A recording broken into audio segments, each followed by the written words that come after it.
Here on Living the Run, ESPN 1280 The Ticket. Always fun to be here talking everything health and fitness. Great show here tonight, as always. I got to say this right off the bat. I'm your host, Rex Stevens, in studio with Olympian Paul Tarek. Paul, you know, one of the great things about this show that people don't totally get, my wife said it to me last week. She said, man, it sounded like you guys were having a lot of fun. We have a lot of fun every week, especially when you show up. This is 2 weeks in a row. I'm looking to have some fun. I'm looking to have some fun tonight. What's been on the fitness chart for you here, Paul Tarek? I like consecutive weeks. I mean, that's the new word for me. I try to use that. It's a big one.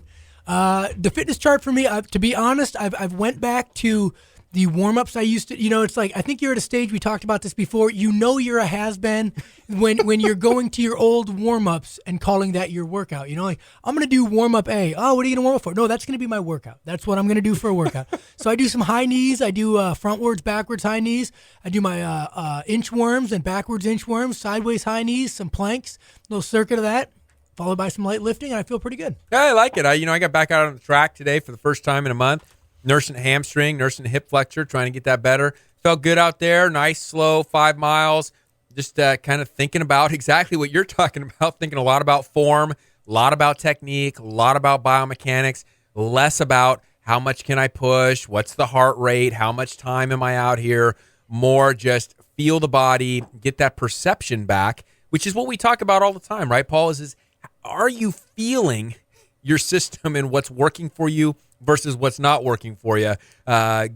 Sometimes it's a refreshing thing to do. You don't have to look at it from the negative standpoint as being a has-been, Paul. We all know you're still the... We all know you're a has-been. You don't have to tell us. Well, we've corrected that. You corrected that for me early on. I can't say former Olympian anymore. Always an Olympian. The Adonis that you always are. We hang on to the small things. You know what you just said, feel what's working for you. I think a lot of people go through this. I was in great shape in college, and the funny part was I couldn't feel the shape that I was in, if that makes sense. You put me on a bench, and we're doing static bench press or static squats, and I could do those things, but it wasn't functional strength. I didn't have mobility in the hips. I didn't have flexibility. Therefore, when I would try to do something, it was kind of hit and miss. Like, I'm going to bend over and grab that, or going to try to jump, and sometimes I could jump high, and other times I really couldn't jump high. So, kind of a combination of a little bit of change in training, some flexibility course. We took a yoga class at Kennedy Club, and those things really combined. Once my hips were able to open up and I was able to, have balance, I think that was the big one, is balance. That turned a lot of my strength functional almost immediately. Over the course of like 2 to 3 months, I went from not being able to, put my hands flat on the ground to, boom, hands flat on the ground, muscles feeling a lot more supple, a lot more limber. And then it was when I was trying to balance and do something, I noticed that I could go a little deeper in a squat. I could get a little more loaded in the blocks, maybe load up a little more for a jump, and really helped me out. Yeah, it's great stuff. If you're tuning into us for the first time, find us on Facebook.com or /Living the Run or livingtherun.com. Tera Dube coming into studio today. Ultramarathoner, 100 miles in San Diego. Sounded like a rough race. We'll get to her after the break. But interesting stuff that you said there, Paul, because I saw a guy this week, referral from Adam Melhuse, been having some hip problems. MRI clean, X-ray clean, been doing myofascial, been doing the massage, been doing some of the different flexibility stuff.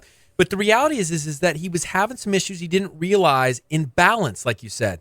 Just did a simple single leg balance activity with his eyes closed, and the guy nearly fell over. And by the way, looks like a bodybuilder, looks fit as can be, physique looks wonderful, but you put him on his left side, can stand there all day long, stable as a rock. Put him on his right side, the guy nearly falls over. Was he right-handed? He was right-handed, but we ended up with a few other things that we were able to show that he just really doesn't know where his body is in space on the right side, but his left side is pretty good, and it's creating some problems. So here it is. Here's the listener that sits there in their car.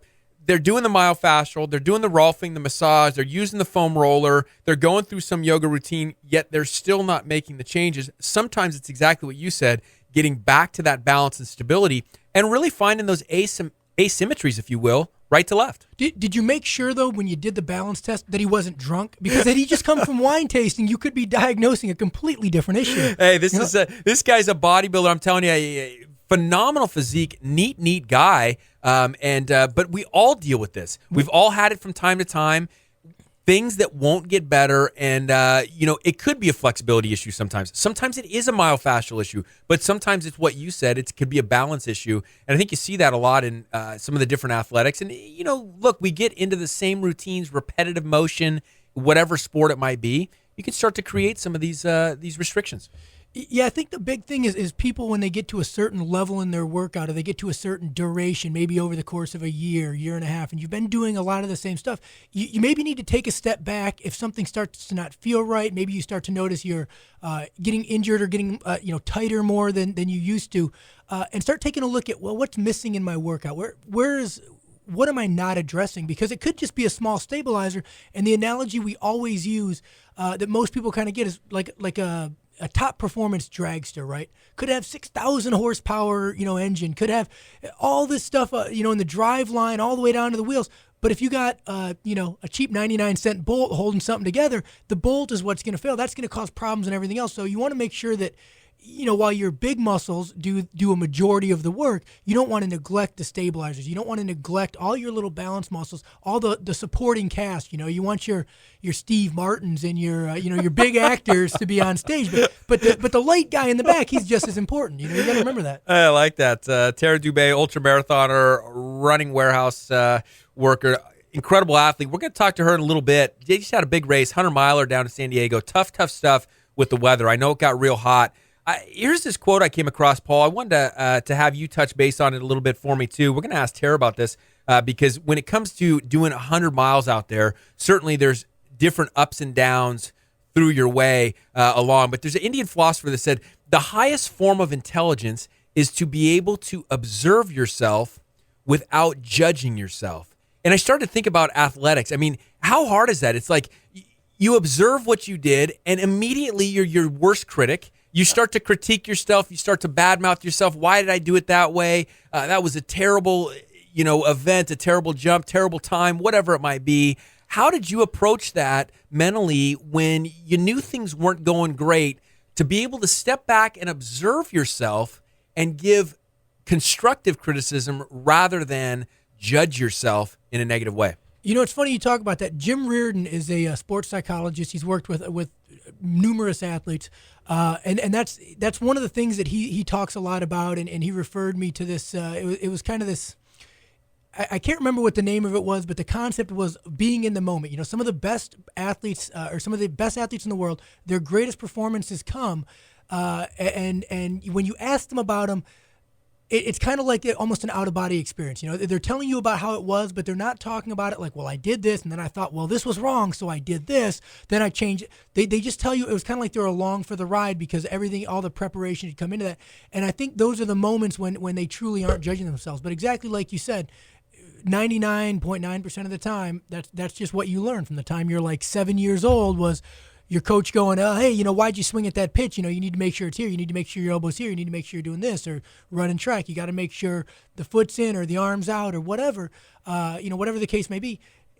It's almost ingrained in you. Whatever happens, automatically find, I had a good coach in college, and then post-collegiately with Blockberger and Harry Mara Blockberger was a little more on the negative side, but he would always come through in the clutch and say, all right, this is what you did, because he could kind of read it and say, okay, this is what you did well. And that's what I loved about Harry was he would come up to you and say, this wasn't any good. This is what I liked, and this is what I think could improve. So he was always kind of feeding you that this is what you're doing good, and this is what you need to improve on. So it was a little bit easier with Harry to watch a performance, have a performance and be able to look at it and not say, well, that was either good or bad. It was just to say, all right, this is what we could, this is what we did well, and this is what we could do a little better. Yeah, no question. Let's switch gears real quick before we go to Tara. She's in studio, again, talking ultra marathons in just a few minutes. But let's hit it up with who we always hit it up with, and we'll have Tara come on in. But we're going to first hit with Virginia, of course, of Vert Foods. And Virginia, let's kind of repeat that quote one more time. That great Indian philosopher said, the highest form of intelligence is to be able to observe yourself without judging yourself. I know that in the cooking world and in the food world, this is classic for people, judging their meal as poor, not good enough, comparing to others. Talk about how Vert Foods' approach is a little bit different there. Absolutely. It's so interesting about food, and I think we've talked about in the past how much fear it can instill upon people. I think it's either we've been hyped up with the ideas of what we're allowed to eat or what tastes good, or there's been some sort of almost elite school of gourmet put on food and what tastes good and what doesn't. And, it's interesting because there's actually a great TED.com video, and I'll give you guys the link, where the guy who went and worked on ragu spaghetti sauce said after 25 years of testing, only 30% of taste crossovers amongst humans. So what I like, what you like could vary differently on huge scales. So as a cook and as a chef and someone who creates food, when you're doing it from scratch and you're doing it from fresh whole foods, it's only going to be a 30% chance that what you like and what I like is going to be the same. Food additives, commercial processing, chemicals have all won because they basically made things that are addictive and made us go past that. We no longer need to listen to our taste anymore. And that's why so many people can love processed food across the board, because it's a fake sensation of taste. Oh, that's incredible, Virginia. I was just going to touch on that for a second because amazingly enough, when I was a kid growing up, I liked everything my mom made because if I didn't, my dad was very upset. So it turned out that 100% of the time when my mom made food, I enjoyed it. Well, that's a behavioral taste study as opposed to an actual taste study. The common example is if you put people on a double blindfold test over coffee, every single person, almost I think the 92% will say they like dark, bold roast coffee. However, when actually doing a double-blind test, it's only 30% of people who consistently like that. Everybody else actually likes herbal blends, light roast, medium. It's not 92%. Hey, let's go here. I would say, venture to guess, double-blind study, 99.9% of the people are going to like what we just ate, Paul Tarek. Before the radio show, including your son, was big on the dipping the strawberries in that chocolate. Virginia, what'd you give us from Vert Foods this week? Well, I stuck with that paleo theme. It's been huge right now. It's a big trend and slow. So I want to give people options for paleo that's not just bacon. I want them to understand that paleo can be nutrient-dense. It can actually be beneficial and have other carbohydrates that are beneficial for you. So what I gave you is what I call a powerhouse mousse. And it tastes just like chocolate mousse in that traditional sense, and you guys can tell me if I'm wrong, but it's got the same creamy texture. It's thick and rich. And the base of it is avocado, raw cacao, and for people who ask me, what in the world is raw cacao, that's just the ground-up chocolate bean. And it's some almond butter, a little bit of cinnamon and vanilla extract, and if you want it to be sweeter, you can add some maple syrup. But that's all it is. Just blend it up with a spoon or whipper, and you've got very, very healthy chocolate mousse. Good stuff. If somebody wants to eat all week from you, how do they find you?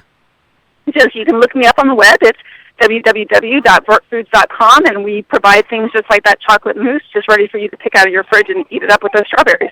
Awesome stuff as always, Virginia. Thanks so much. Good talk today. We'll talk to you next week. Sounds great. Bye. All right. For Virginia, Vert Foods. Always coming in with a winner, Paul Tarek. I never would have pegged avocado. I was thinking maybe hazelnut, something I could take, but I would never have guessed avocado. Yeah, as usual, she puts our taste buds to the test.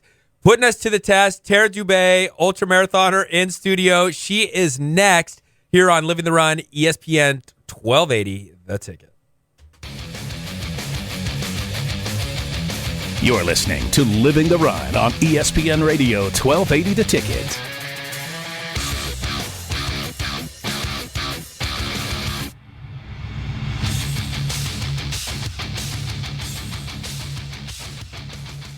Hey guys, Paul Tarek from Living the Run here. As a former Olympian, there is only one place myself and fellow athletes go when it comes to chiropractic care on the Central Coast. With 4 chiropractors in the clinic, Slow Wellness Center is the largest, most comprehensive group of docs in San Luis Obispo County. I began seeing Dr. Rex Stevens back in 2005 for spinal adjustments to help maximize my performance, minimize my injury, and allow me to compete at my best. When the difference between a win and a loss can be just a fraction of an inch, perfect alignment in all joints is essential. One of the great things about the team at Slow Wellness is no matter where I had an issue, whether it was my spine, my foot, knee, wrist, or shoulder, they were always able to help. This team, made up of Dr. Rex and Molly Stevens, Dr. Sachs, and Dr. Bandolo, is sure to help you reach your health and fitness goals too. If it's chiropractic care you need, go where I go, Slow Wellness Center. Check them out at slowwellness.com or call 543-8688. Folks, When it comes to the health of my teeth, I will not compromise, and neither should you. It's time you go where my wife and I go. Go see Dr. Ryan Ross. I get it. Not everyone loves a dentist, and heck, even a few of you out there are scared to death of these offices. Bad past experiences? Well, you ever had a bad haircut? How about a bad meal somewhere? You didn't stop getting your haircut, and you certainly didn't stop eating, so stop ignoring your teeth. Dr. Ross's gentle approach, calming demeanor, and office full of upbeat staff put your dental fears to rest.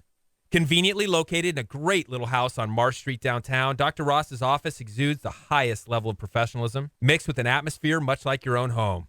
Look, nobody's in a rush here. It's not a get 'em in, get 'em out atmosphere. Every time I'm in Dr. Ross's office, it's like I'm the only guy that matters. No distractions, just full focus on my oral health. If you're interested in the highest quality in dental care and want to walk out of the office every time with a smile, call Dr. Ryan Ross today, 541-5800. Puma Aquatics team offers year-round swim programming for novice, recreational, and competitive swimmers. For 16 years, Puma has developed some of the fastest swimmers on the Central Coast, as well as the nation. Puma has 3 convenient locations to choose from, providing programming for all of San Luis Obispo County. Puma offers swim assessments for new swimmers on Tuesdays and Thursdays at the SLO Kennedy Club, Atascadero Kennedy Club, and Arroyo Grande High School. For more information about Puma Aquatics, check out pumaswim.org. Join the Puma Pride and challenge yourself to reach new levels in your swimming. Puma Aquatics, where pride, passion, and persistence pay off. You want to get fit? And I mean really fit? Fit for fun? Fit for looking good? Fit for life? It can happen for you at Athlon Fitness and Performance in San Luis Obispo. Athlon has a 4-week fitness fast start designed to get anyone back on track and moving like a champion quickly and effectively. For a limited time, you can start Athlon's 4-week fitness fast start for only $197. That's 4 weeks of personal training, nutritional guidance, movement rehabilitation, motivation, fun, and encouragement, all for just $197. Take your body and your athleticism to a new level. Go to athlonslo.com. That's ATHLONSLO.com to learn more about the 4-week fitness fast start. It'll be the best decision you'll ever make.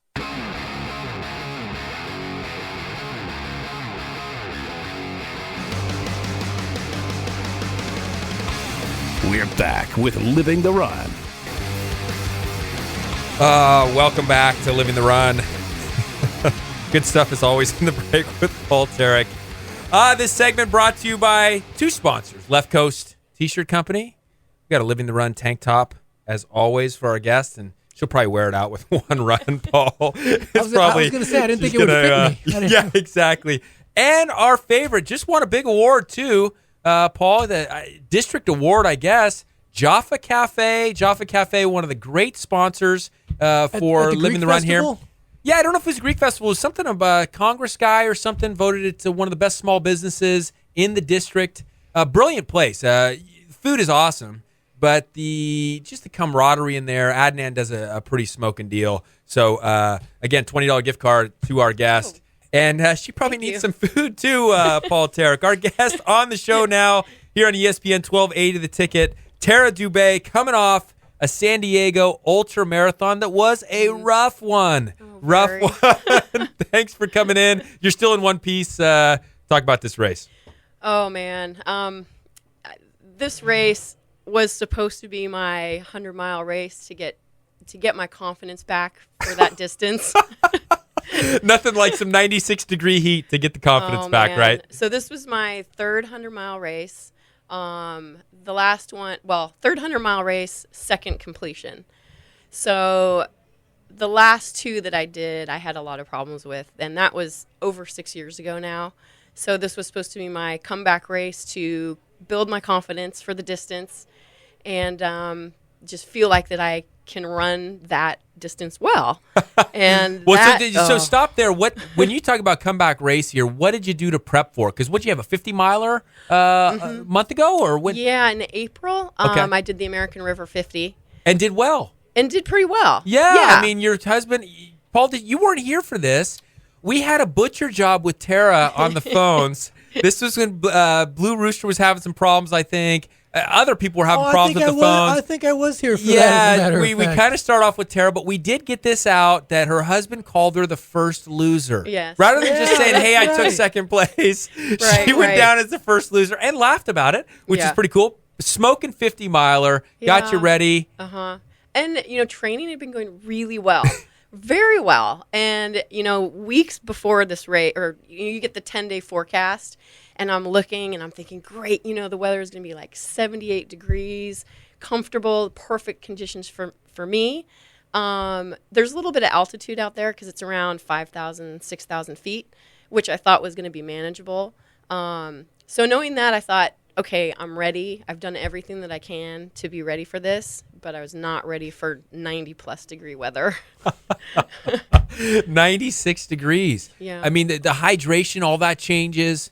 The food intake, caloric intake. I mean, that's all got to change, and you got to change it on game day. Everything has to change. You have to hold back. You have to hold back even more than you think you need to hold back. And I thought I was holding back enough, but it wasn't enough. I felt we had this really, really difficult descent down into this canyon where it was baking and the air was really still, and people were just looking haggard. We came into this one aid station. People were just haggard.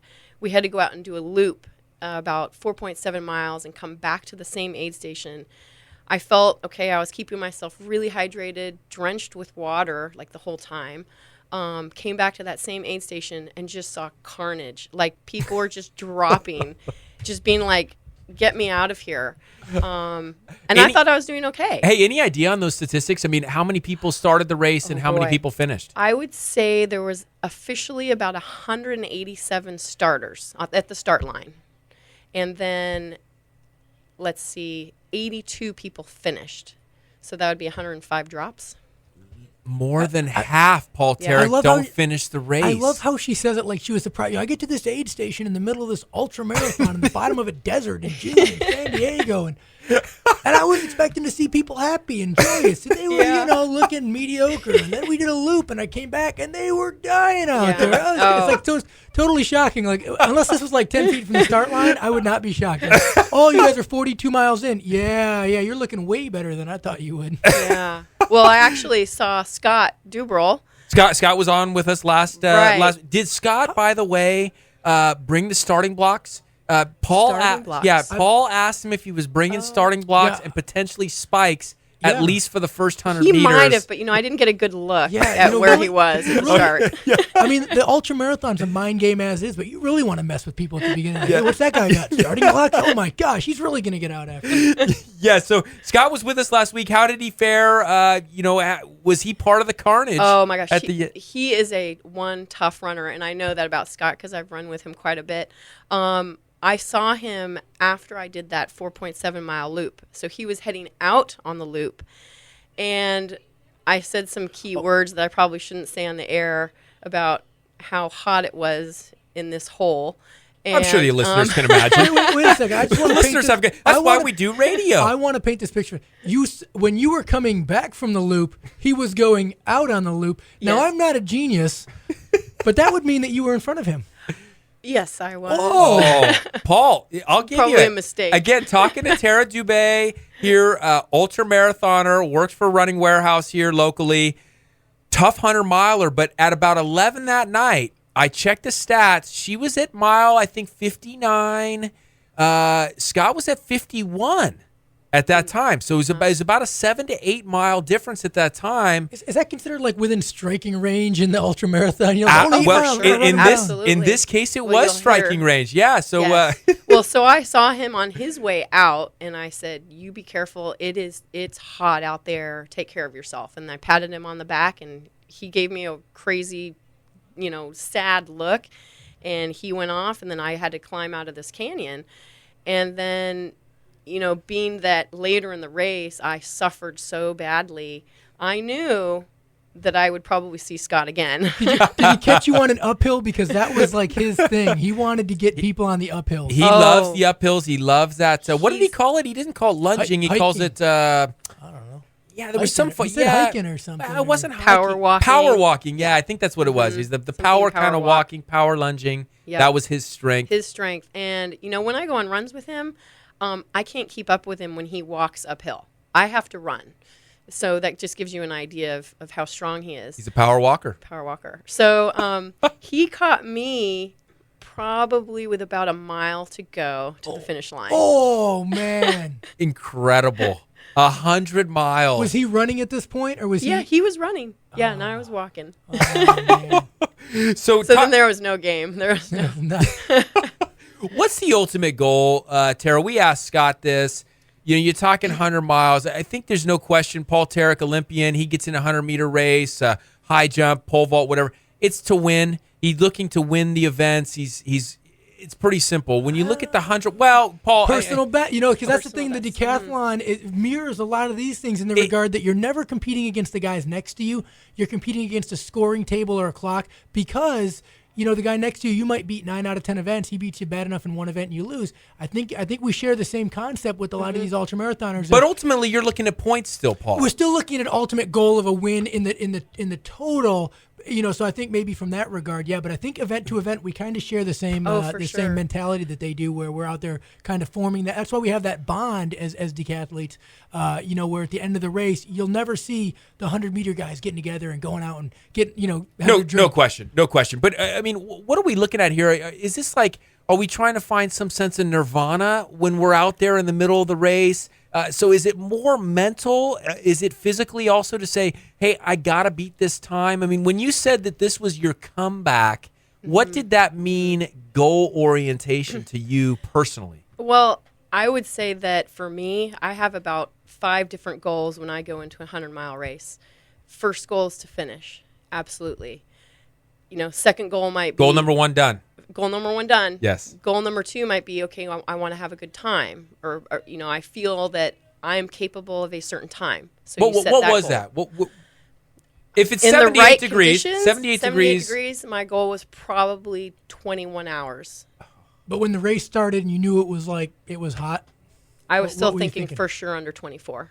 Under 24 hours. Still under 24. For sure. I thought the whole way, most of the way, I thought for sure I could do under 24. At what point did you realize 24 was not going to happen? Around mile 65, probably. Because I knew that my body was not wanting to run at all anymore.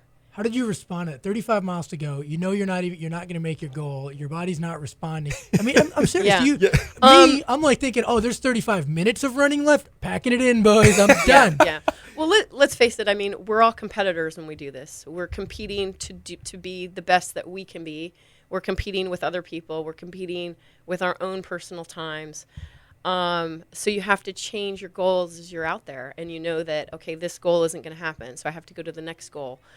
And then you get to the point where I got was really low point where you just think, why am I doing this? I can just drop out now and go home and get some sleep and be okay and not, kill my body the way I'm killing it right now. You're 65 miles invested into this thing. Exactly. And now you're going, I'm pot committed. Hey. I've anteed up and I'm pot committed now. Hey, that's a perfect segue. We got to take a break, but we want to come back, second segment with you. We want to talk about just that, what you do at that time. And to our quote today, I think it's very fitting.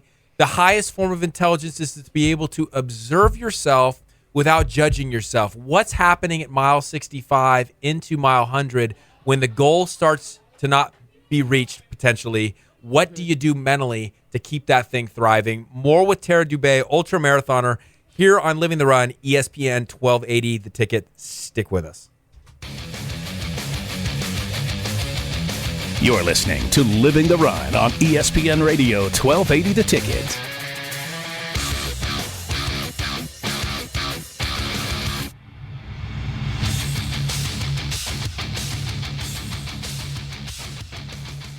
Hey guys, Paul Tarek from Living the Run here. As a former Olympian, there is only one place myself and fellow athletes go when it comes to chiropractic care on the Central Coast. With 4 chiropractors in the clinic, Slow Wellness Center is the largest, most comprehensive group of docs in San Luis Obispo County.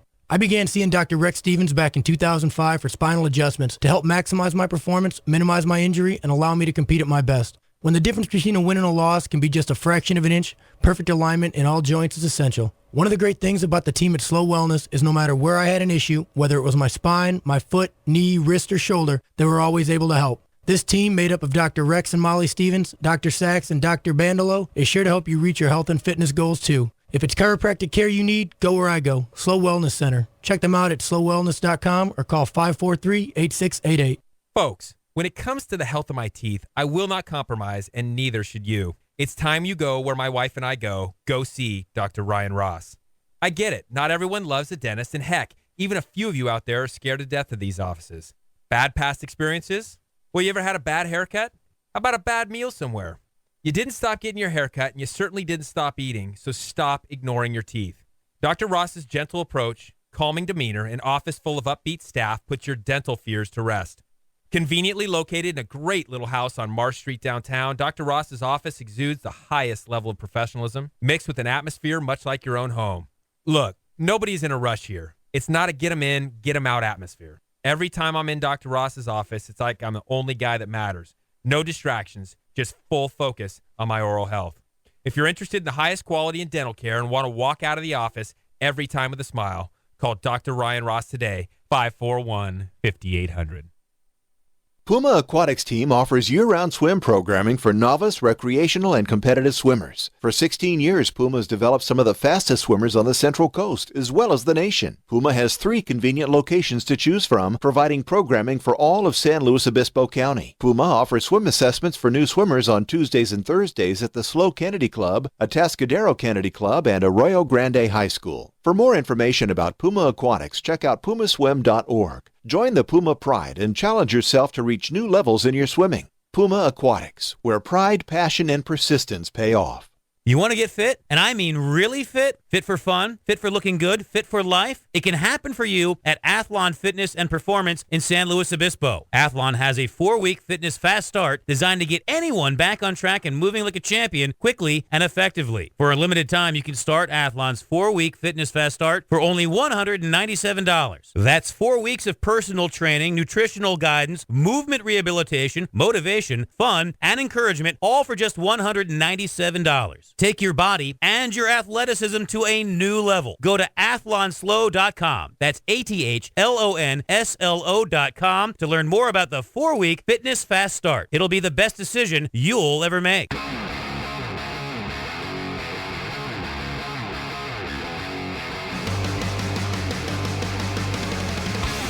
We're back with Living the Run. The stuff we find out about Paul Tarek during the break. An ego as big as the moon. But he says he's a realist, too. Love that stuff. Hey, Tera Dube in studio, ultramarathoner, just competed in San Diego. Don't forget, CJ Silas show next here at 7 o'clock on ESPN 1280 The Ticket. And the Slow Late Show. New show here on the Central Coast, 10 o'clock. Don't forget those guys as well. All right, Tara. Here we go. Our Indian quote of the day. The highest form of intelligence is the ability to observe yourself without judging yourself. Can I say this? This is what she told me, Paul, when I texted her the first time. I said, hey, congrats, you finished completion. She says, I sucked. That's what any good athlete says to compliments. Paul Tarek, that's judging yourself. This is where I get into the quote, okay? I sucked. Tell us what you meant by that, but tell us how you got through. I mean, you just told the listeners, Smile 65, I knew I was done. The heat had got me. The elevation had got me. It was just the conditions were tough. And now you start to realize that some of those goals are probably not going to be reached. Take us through the mental aspect of that. Many of my goals weren't reached that day. And it's hard to keep going when you know that that's the case. It's hard to put one foot in front of another and keep going. But I felt like I could still keep going.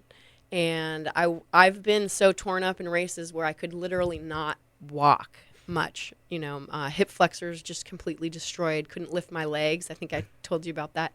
But I just knew that if I could keep moving forward, I had to keep going and try. And a lot of my drive to keep going is the people that back me up and the people that are in my life and, the whole reason why I do this sport. So. Yeah. I mean, how do you, I ask everybody this, how do you get into this? We've had so many ultramarathoners, and it just doesn't seem natural. I guess. Yeah. I mean, it's just outside of getting drunk on your birthday and deciding to run someplace like at midnight. Outside of that, Dean's story is a little crazy too. But I mean, it's like, it's I question myself all the time when I'm in these really dark places in my mind. When I'm doing these, I think, why am I doing this? This isn't fun right now. But you know what? It's the overall experience. It's the training. It's the people that we meet, that we run with, the encouragement that we get. It becomes an adventure, and it's an exciting adventure, and one that I have. I mean, even though this race to me was a quote disaster or I sucked, I'm going to have really good memories about it. And know that I actually overcame the adversities that I had to get to the finish line. Yeah, and probably get to that point where you can observe yourself a little bit more, observe the situation without the I sucked at the end of it. Exactly. And without the judgment that comes along with that, right? Yeah, I don't know, man. I think you're only going to remember the things where you were coherent and not like blacked out. You know, the part like the 30 miles where your mind like block. It's like a traumatic childhood experience. Your mind just puts it away. You know, just shove it deep down inside. Well, somebody told me at the finish line, Jenny Capel, who actually won the race, she came up to me and hugged me and she said, "I'm so proud of you that you finished." And she said, you know, most people would drop at that point. And she said, this, even though I got a bronze buckle, which you get when you complete it after 24 hours and under the 32 cutoff, she said, this is the one that you're going to remember the most and have, you know, the proudest memory of. So you can kind of see it in her, huh, Paul? I mean, Jay, this is like an emotional. It's emotional. It's an It's emotional still in my deal. head. Yeah, no question. Which is super. I mean, it's incredible to watch because that's what we want from sports anyway, right? Yeah. Doesn't matter what for the sure. sport is. You want to have that life lesson, that learning lesson. You know, what take us through those steps across the finish line? What's that look like? Oh, God. It was actually kind of funny because San Diego 100 is not a very hyped up 100-mile race like Western States 100. So it's pretty low key. And so you come to the finish, and granted, there weren't a lot of finishers, so there's not a lot of people around. And so as I came up, it sort of came out of nowhere, and I'm walking, I'm doing my walk, and they all see me, everybody's cheering for me, and they're like, "Come on, run it in." And I said, no, I'm okay. And then they were just encouraging me to run. And so I mustered up the energy to just run across the line. So now I have pictures of me running across the line, which it looks like I was really running the whole time. If nobody tunes into this podcast, they won't know that you did. I walked 35 miles. I just had like this mental like vision of somebody yelling, run across. And you thinking, are you going, I think I am running. Wait, I'm not running. Yeah, I don't know. It felt like I was running pretty good, but I'm sure my feet were barely coming off the ground. Are there people, I got to ask this, because I know in track and field it happens all the time. Are there people that like pretty much kind of walk the whole race and then like sprint the last like 100 meters or like running like it's like it is the Olympic 100-meter final? You won't really see that in a 100-mile race, good, no. Thank goodness. No. Because you see it in track and field where they run like a mile and it's like the slowest, worst mile you've ever seen. And then all of a sudden, like the last 8 meters, like, you know, it's like, dude, you probably should have paced yourself a little better. Hey, so what's next? What's next on the list? People keep asking me that, and I have to give myself a couple days. But I would say during the race, I told myself I would never do this again, never do 100. I'm not cut out for it. But Sunday, when I finished, later on in the day, I thought, no, I'm not going to let that beat me. I'm going to do it again. I'll do another 100. I'll put my name into the Western States Lottery for next year, and I hope I get in. But in the meantime, I will pick more 50Ks, more 50-milers for the rest of the year and next year. Maybe your next come out race will be the race that Rex and I have to Santa Barbara. We've been talking about this for 2 weeks now. 2 weeks now, yeah. Well, 2 whole weeks of talking. Yeah, I'm not sure when we're going to announce that officially, but I would be with you guys if it's all on trail. If you plan on going on 101, I'm out. Plan on going on 101, sticking my thumb out like, hey, Santa Barbara, exactly. in the back of the truck, got it. Well, I tell you, thanks so much for coming in with us. I will disagree with you in the sense that you are cut out for it. When you see somebody who emotionally gets that tied into what you just experienced, you're obviously cut out for it. You got to do another one. You got to keep participating. You're obviously feeding the energy of those people around you. And heck, you know, we dropped you on the line 3 times, you know, last time, and you even came in and hung out with us. So I didn't want that happening again. We appreciate you coming in studio. Awesome stuff. We will continue to follow you. Whatever comes up next, I hope you get picked in the lottery as well, because that'll be fun too. Tera Dube from Running Warehouse, Ultramarathoner Supreme. Finish that race, Paul Tarek. 65 miles going, you know what? I'm just not going to have a good race. I'm gonna finish it up. I'm going to finish it anyway. Gonna zip this bag up and call it a day. All right, stay tuned. More on Living the Run. We got Ryan Joyner from Athlon Elite coming in as always, and Paul and I will wrap up the show with tips and takeaways, and maybe we'll start to talk about tentative date for Paul Tarek and I, 100 miles down to Santa Barbara. That's all next here on ESPN 1280, The Ticket. You're listening to Living the Run on ESPN Radio 1280 The Ticket.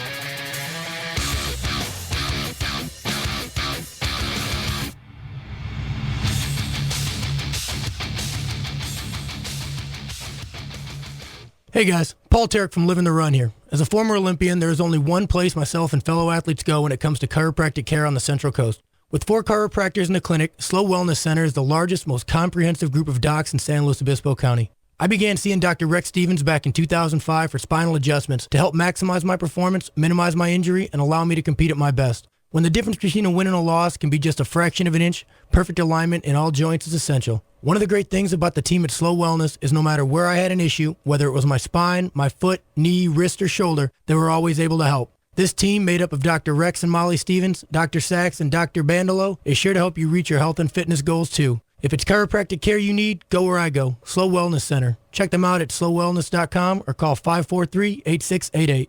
Folks, when it comes to the health of my teeth, I will not compromise, and neither should you. It's time you go where my wife and I go. Go see Dr. Ryan Ross. I get it. Not everyone loves a dentist, and heck, even a few of you out there are scared to death of these offices. Bad past experiences? Well, you ever had a bad haircut? How about a bad meal somewhere? You didn't stop getting your haircut, and you certainly didn't stop eating, so stop ignoring your teeth. Dr. Ross's gentle approach, calming demeanor, and office full of upbeat staff puts your dental fears to rest. Conveniently located in a great little house on Marsh Street downtown, Dr. Ross's office exudes the highest level of professionalism, mixed with an atmosphere much like your own home. Look, nobody's in a rush here. It's not a get 'em in, get 'em out atmosphere. Every time I'm in Dr. Ross's office, it's like I'm the only guy that matters. No distractions, just full focus on my oral health. If you're interested in the highest quality in dental care and want to walk out of the office every time with a smile, call Dr. Ryan Ross today, 541-5800. Puma Aquatics team offers year-round swim programming for novice, recreational, and competitive swimmers. For 16 years, Puma has developed some of the fastest swimmers on the Central Coast, as well as the nation. Puma has 3 convenient locations to choose from, providing programming for all of San Luis Obispo County. Puma offers swim assessments for new swimmers on Tuesdays and Thursdays at the Slow Kennedy Club, Atascadero Kennedy Club, and Arroyo Grande High School. For more information about Puma Aquatics, check out pumaswim.org. Join the Puma Pride and challenge yourself to reach new levels in your swimming. Puma Aquatics, where pride, passion, and persistence pay off. You want to get fit? And I mean really fit? Fit for fun? Fit for looking good? Fit for life? It can happen for you at Athlon Fitness and Performance in San Luis Obispo. Athlon has a 4-week fitness fast start designed to get anyone back on track and moving like a champion quickly and effectively. For a limited time, you can start Athlon's 4-week fitness fast start for only $197. That's 4 weeks of personal training, nutritional guidance, movement rehabilitation, motivation, fun, and encouragement, all for just $197. Take your body and your athleticism to a new level. Go to athlonslow.com. That's ATHLONSLO.com to learn more about the 4-week fitness fast start. It'll be the best decision you'll ever make.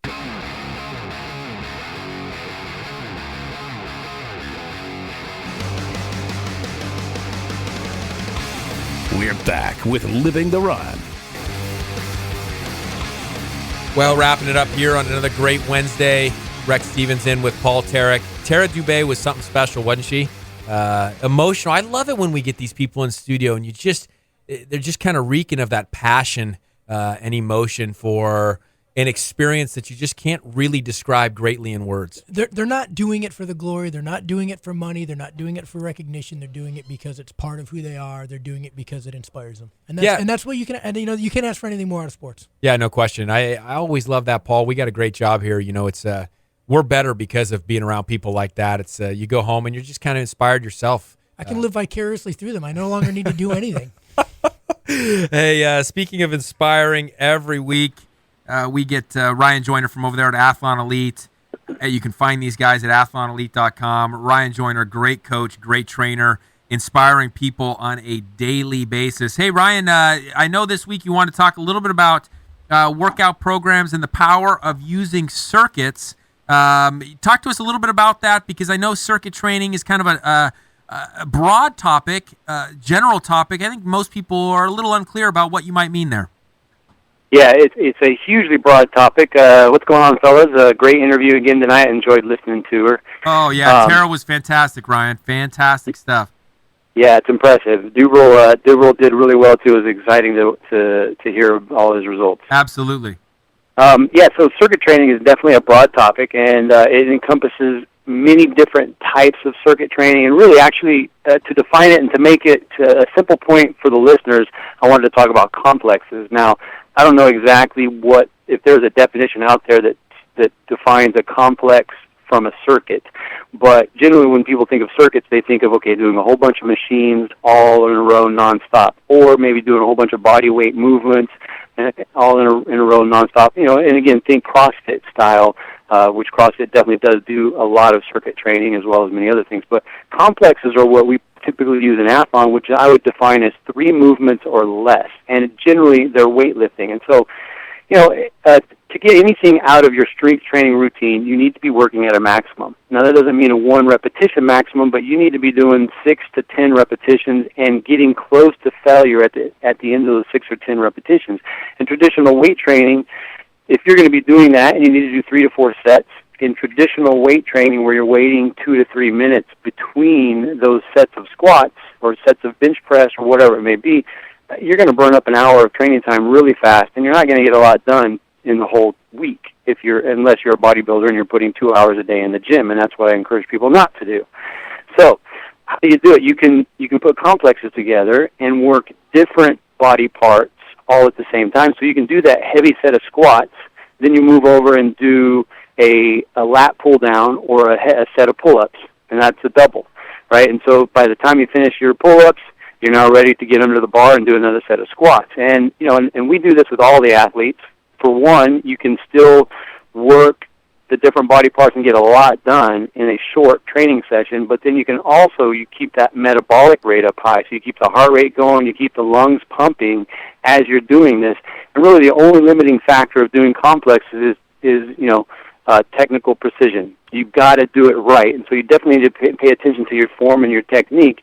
And as long as you're doing it right and you are paying attention to form and technique, you can knock out a heavy set of squats, do a heavy set of lat pull downs, do that 3 sets, and now you've already done an upper and a lower body, and now you can say go do a heavy set of weighted push-ups and then a set of lunges or a set of deadlifts to get a different type of lower body training, and you've got a whole lot done in 15 minutes. Now, I think the big thing that a lot of people miss is exactly what you talked about, the almost the aerobic capacity that you're getting along with this workout. You don't have to say schedule Tuesday as my aerobic day where I'm going to go on my long run and do this and then weight train. You're gaining that that aerobic factor. You're gaining that while you're doing your weightlifting, because you're forcing your body to recover and utilize oxygen to all different muscle groups too. And I think that's a lot of things people forget is I'm going to go in and I'm going to do legs, and they only work legs. And when you're talking these multi-joint movements, you're working the legs, so you got blood going to the legs, and then boom, you turn around, you do something with the back. Now you got blood going to the muscles in your back, and then you have to recover when you get back to your legs, and your heart rate stays up the whole time. So there's a lot to be said for that a lot of people I think don't recognize. Hey, Ryan, go ahead, Ryan. Sorry, go ahead. Well, I was going to say, where do I throw in the text messaging into there, into that workout? Does that mean that I can't have my phone on me and I can't be text messaging in between my sets? Yeah, so that's next week's topic when we talk about the power of focus during exercise. Isn't that the greatest? You see somebody do a set and then they're on the text message. They send 5 text messages in between sets, 3-4 minutes in between. I think you're hitting on a big point here, and appreciate it very much. Yeah. And then just to follow up on Paul, so you're creating a growth hormone spike too when you're doing that type of training to at pretty heavy fatigue levels with the heavy weights. And then after getting that growth hormone spike from doing a few complexes, 15, 20 minutes, then go get on the treadmill, I hate to say that, or go out for a nice run for another 15, 20 minutes, And the research shows you'll accelerate your fat burning in that 15 to 20-minute run because of the hormone profile you created doing the complexes like Paul was talking about. Hey, great point, Ryan. Again, trying not to have to take medications or human growth hormone as a supplement, but just creating your own through the appropriate types of workouts. Love that stuff. Love all that you do. Thanks for coming on again tonight. That was good stuff tonight, Ryan. Again, Ryan Joyner, AthlonElite.com. We'll catch up with you next week.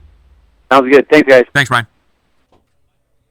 Good points, Paul. Again, people forget that these hormones, neurotransmitters, these different things can be created by basic movements, good foods, etc. And he made a valid point there. Well, I think one of the things that's so funny is we have all this technology. We can see galaxies millions of light years away. We think we have all this capability, and yet we can't cure the common cold. You know what I mean? It's little things we haven't mastered our own bodies. It sounds ridiculous, but it's kind of like this thing that's like faux pas. You never talk about your bodies or your bodily functions when you're young, and you kind of grow up and you're put into adulthood, and then it's like, oh, okay, what do I do? And everybody just figures it out, and it's like, the body is a complex machine, Chemical processes occur all over the place at different heart rates, at different times of the day, different light requirements, different energy levels, all these things. And we don't pay attention to it at all. And it's funny, we're in 30s, 40s, 50s. People are starting to try to figure themselves out finally. We only have one body. We only have one go at it. You don't get, it's not Mario Kart. You don't get another life. It doesn't happen. And what's so funny is that people spend more time looking at their stocks, more time, I'm guilty of this, searching Craigslist, more time watching TV, more time reading stuff that is completely irrelevant to their own life, as opposed to, I'm going to pick up a periodical, maybe I'm going to read this about how is the food I'm eating metabolized? How am I breaking this down? What benefit does this have for me? We give some tips, we give some ideas, but I think it's up to the individual to get out there and say, you know what, I want to take charge, I want to take hold of what's important to me, being here for another 50, 60, 80 years, however old, that's important, and they need to take charge of that. They're not going to get it spoon-fed. Nobody's going to hand it to you on a plate, and it sure as heck isn't going to come in the form of a little blue pill. Yeah, no question about it. But a tip and takeaway for me today is, again, observe yourself without judging yourself. Learn to do that, and you'll find that your fitness goals will reach to higher heights. You'll stop judging your body, your energy, etc., and you'll just start making good, sound decisions to get better. Again, great show tonight, Paul. Virginia Merrim, as always, from Vert Foods. Ryan Joyner from Athlon Elite. Tera Dube, if you missed any of that interview, check out on the podcast tomorrow, livingtherun.com. As always, we say live healthy, live bold. Folks, come live the run.